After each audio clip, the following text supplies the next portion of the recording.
ఓం శ్రీ గణేశాయ నమః. శ్రీమాత్రే నమః. శివాయ గురవే నమః. శ్రీకృష్ణ పరబ్రహ్మణే నమః. శ్రీరామాయ నమః. శ్రీ గురుభ్యో నమః. సచ్చిదానందరూపాయ విశ్వోత్పత్యాదిహేతవే తాపత్రయ వినాశాయ శ్రీకృష్ణాయ వయం నమః. మోహనవాణి ఛానల్ ద్వారా ఈ వీడియోని వీక్షిస్తున్నటువంటి భక్తామ తల్లులకు తండ్రులకు ముందుగా నా యొక్క సాధువాదాలు. భగవంతుడికి అన్నీ తెలుసు. ఎందుకని? భగవంతుడు సర్వజ్ఞుడు. అదేంటో ఇవాళ చూద్దాం. సాధారణంగా నిజ జీవితంలో సరైన అర్హత లేకుండా ఉద్యోగం ఇవ్వరు. వయస్సు, సద్గుణాలు, పోషించేటటువంటి సామర్థ్యం ఇవేవి చూడకుండా కన్యాదానం కూడా చేయరు. నమ్మకం పొందనటువంటి వ్యక్తికి అప్పు ఇవ్వరు. పాత్రత లేకపోతే గురువు కూడా మంత్రోపదేశం చేయడు.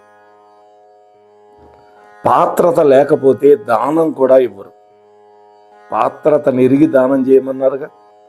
తాగుబోతోడికి, తిరుగుబోతోడికి, పేకాటాడేవాడికి దానం చేస్తాడు ఎవడైనా?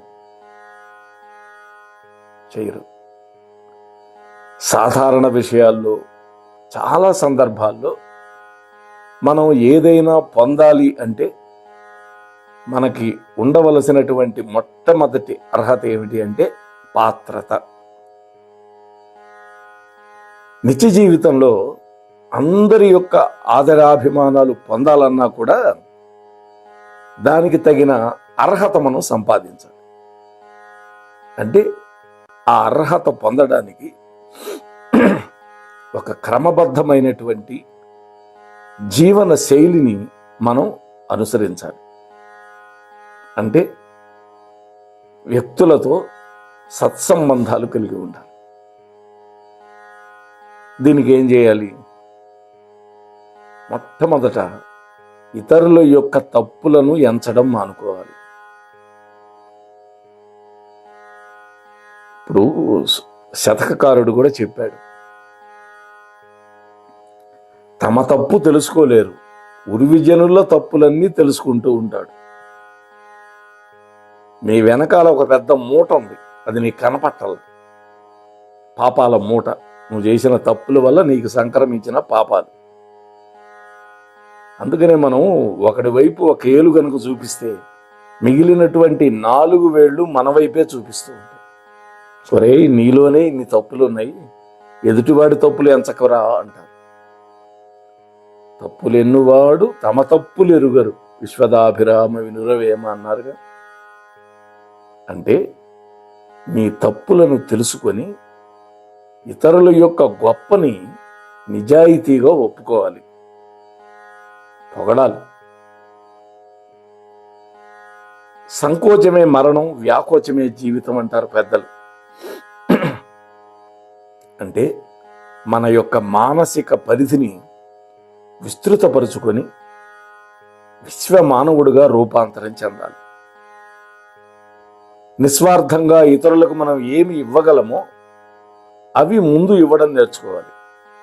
ఇవాళ ఇవ్వడం దగ్గరకు వచ్చేసరికి మన ఇంట్లో పనికిరానివి, మనం ఉపయోగించనివి ఇతరులకు ఇవ్వడానికి చూస్తున్నాం, దానం చేయటం చూస్తున్నాం. చద్దన్నం మిగిలిపోయింది, అది రేపు పొద్దున ఎవడికో పెట్టే బదులు ముందే మీకు ఎంత కావాలో అంత ఉంచుకొని అప్పుడే పెట్టేసావు అనుకో, ఆ వేడివేడిగా వాడు కూడా తింటాడుగా. ఇది కావాలి. అంటే మనం తినే దాంట్లోనే ఇంత పెట్టాలి అని పెద్దలు చెప్పారు. అలనాడు గౌతమ మహాముని వల్ల అనేక మంది ఋషులు శపించబడ్డారు. వాళ్ళందరి శాపాన్ని పోగొట్టడానికి పరమేశ్వరుడు ఒక మాట చెప్పాడు, నేను ఒక భిక్షుగా వస్తాను, మీరు నాకు భిక్ష వేయండి, ఆ పాపాలన్నీ నేను స్వీకరిస్తాను అంటే మన ఇంటికి వచ్చి యాచించే పిచ్చగాడు నువ్వు పెట్టే అన్నం తీసుకొని నీ పాపాన్ని కూడా తీసుకొని వెళతాడు. ఇది గుర్తుపెట్టుకోవాలి. అంటే ఇతరులకి పనికొచ్చేవి ఇవ్వాలి, ఆకలైన వాడికి అన్నం పెట్టాలి. పెళ్ళి అని వచ్చాడు, కూతురు పెళ్ళి అని, ఒక మంగళసూత్రానికి ఇవ్వు డబ్బులు. శవ సంస్కారం చేయడానికి డబ్బులు లేక తిరుగుతున్నాడు ఒకడు, వాడికి ఇవ్వు. అశ్వమేధ యాగం చేసిన ఫలితం నీకు ఇస్తాడు పరమాత్మ. ఇవాళ శవాన్ని చూసి పరిగెత్తి పారిపోతున్నారు, మన ఇంట్లో ఎవడో చావనట్టుగా. తప్పది. చనిపోయిన దగ్గరే సహాయం ఎక్కువ కావాలి. శుభకార్యాలకు అందరూ వస్తారు, మేమున్నాం అని.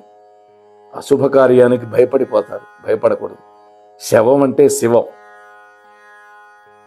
ఇవన్నీ తెలుసుకోవాలి. కాబట్టి ఇతరులకి ఏది అవసరమో అది ఇవ్వడం గనక నువ్వు నేర్చుకుంటే అప్పుడు నువ్వు కూడా పొందే అర్హతని పొందుతావు. అంటే భగవంతుడి యొక్క దివ్యానుగ్రహం లభించాలి అంటే మనకి అర్హత కావాలి. ఏం అర్హత కావాలి? భగవద్గీతలో కృష్ణ పరమాత్మ చెప్పాడు, అద్వేష్ట సర్వభూతానాం మైత్ర కరుణ ఏవచ నిర్మమో నిరహంకార సమదుఃఖ సుఖక్షమి అంటాడు భక్తియోగంలో. అద్వేష్ట సర్వభూతానాం, సమస్త భూతాల పట్ల ద్వేషం మానుకోమన్నాడు. మైత్రం, మిత్రత ఏర్పరచుకోమన్నాడు. కరుణ చూపించమన్నాడు. మమకారం వద్దన్నాడు. అహంకారాన్ని విడిచిపెట్టమన్నాడు. ఇవన్నీ ఎవడుంటాడో, ఎలాంటి సద్గుణాలు ఎవడిలో ఉంటాయో వాడంటే నాకు ఇష్టం అంటున్నాడు పరమాత్మ. అంటే ఇక్కడ మనలో ఉండే ఈర్ష్య, అసూయ. ఈర్ష్య, అసూయ రెండు ఒకే అర్థంలో వాడకూడదు. ఈర్ష్య అంటే ఎదుటి వ్యక్తి బాగుపడుతూ ఉంటే ఓర్చుకోలేనటువంటి తత్వం. అసూయ అంటే ఏంటి? ఎదుటి వ్యక్తిలో ఉన్నటువంటి మంచితనాన్ని కూడా ఒక అవలక్షణంగా ఆరోపించడం. ఒకడేదో అన్నదానం చేస్తున్నాడు, వీడంటాడు వాడు పాప సొమ్ము సంపాదించాడు, ఆ పాపాన్ని పోగొట్టుకోవడానికి అన్నదానం చేస్తున్నాడు అంటాడు. ఇది అసూయ. అట్లాగే ద్వేషానికి దూరంగా ఉండగలగాలి. భగవంతుడి మీద భక్తి, విశ్వాసం రెండూ ఉండాలి. భగవంతుడితో మానసిక అనుబంధాన్ని పెంచుకోవాలి. చేసేటటువంటి ప్రతి పని తాలూకు ఫలితాన్ని ఆ పరమాత్మకే సమర్పణ చేయాలి. ప్రవచనం చెప్పిన ఏతత్ ప్రవచన ఫలం శ్రీకృష్ణ చరణార విందార్పణమస్తు అని అనుకోవాలి. పూజ చేసిన ఆ పూజా ఫలాన్ని పరమాత్మకే సమర్పించాలి. అంటే నీ మీద కర్తృత్వం పెట్టుకోవటంలా. నిజానికి భగవంతుడి యొక్క సన్నిధికి వెళ్ళాల్సింది దేనికోసం అంటే భౌతికమైనటువంటి విషయాలకి దూరంగా కాసేపైనా సరే ప్రశాంతమైనటువంటి మనస్సుతో ఎవరికి వాళ్ళు స్వామితోటి మౌనంగా సంభాషించే పని మీద వెళ్ళాలి గుడికి. ఆ పరమాత్ముడి యొక్క కరుణా కటాక్ష వీక్షణాలు మన మీద ప్రసరింపజేసుకోవడానికి వెళ్ళాలి. అలా ప్రసరింపజేస్తున్నందువల్ల ఆ పరమాత్మ మనకి జీవితంలో సుఖ సంతోషాలు నింపుతాడు. మనకెంతో సంపద ఇచ్చాడు. ఆ సంపదని మంచి కార్యాలకు వినియోగించేటటువంటి బుద్ధిని కూడా ఇవ్వమని అడగాలి. అలా ఇచ్చినటువంటి పరమాత్మకి ధన్యవాదాలు చెప్పుకోవడానికి దేవాలయానికి వెళ్ళాలి. అంతేగాని బిచ్చగాడిలాగా నాకు ఇది ఇవ్వు అది ఇవ్వు అని అడగకూడదు. స్వామి నాకు ఏది అర్హత ఉంటే అదే ఇవ్వు అని కోరుకోవాలి. అంతే తప్ప నేను ఇన్ని కొబ్బరికాయలు కొడతాను, నాకు ఈ కోరికల చిట్టా ఉంది, ఆ చిట్టా అంతా విప్పటానికి వెళ్ళకూడదు గుడికి.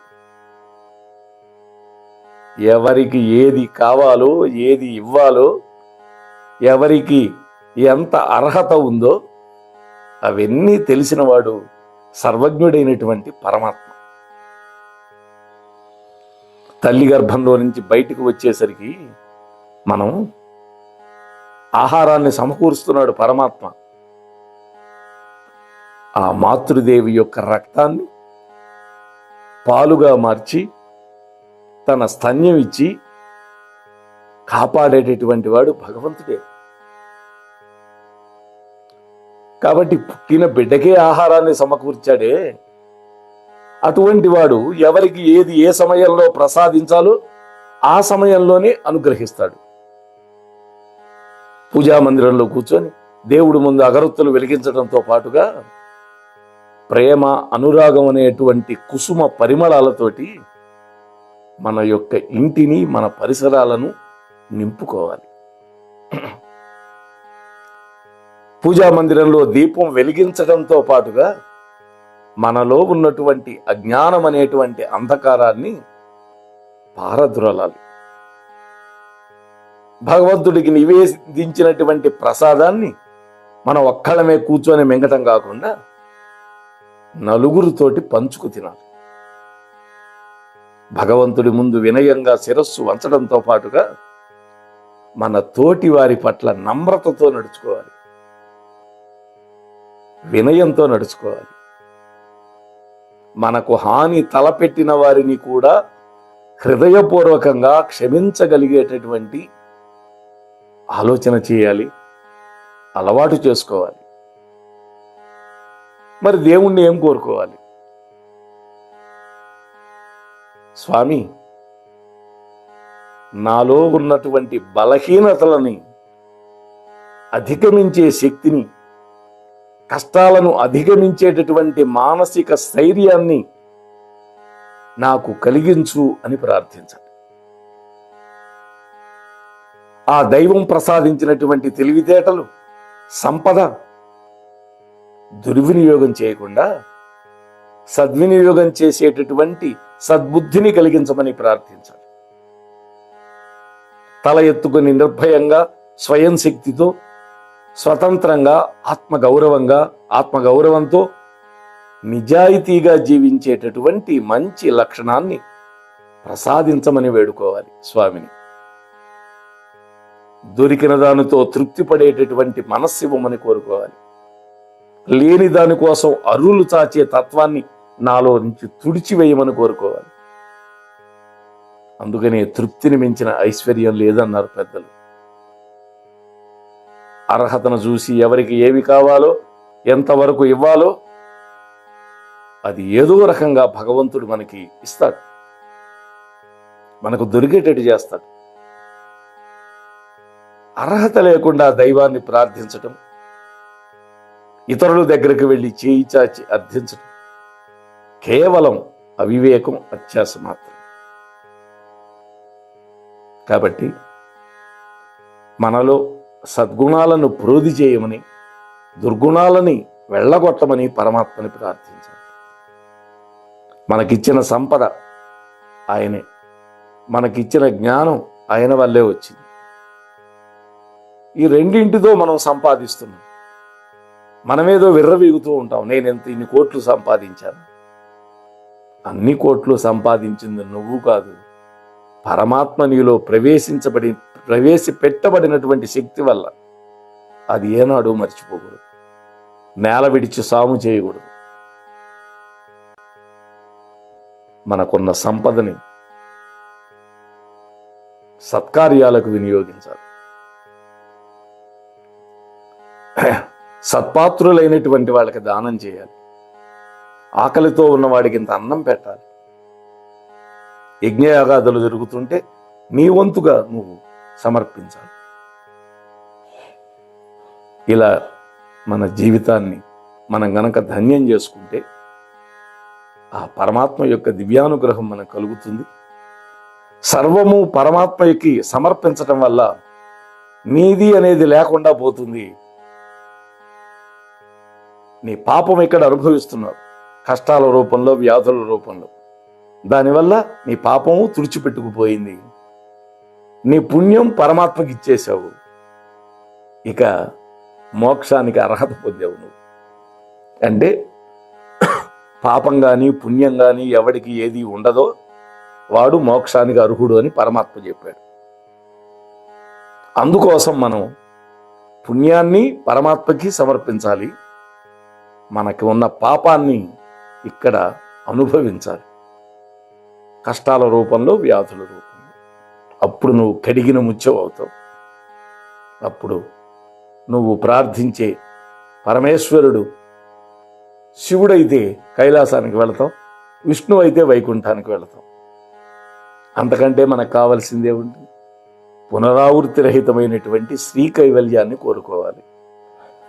ఆ కైవల్య సాధనలో మన అందరం కూడా తగినటువంటి కృషి చేయటానికి ఆ పరమాత్మ యొక్క దివ్యమైన భవ్యమైన అనుగ్రహం మన అందరి మీద ప్రసరింపాలి అని నేను మనసా వాచా కర్మణ కోరుకుంటూ మీ అందరి దగ్గర సెలవు పుచ్చుకుంటున్నాను.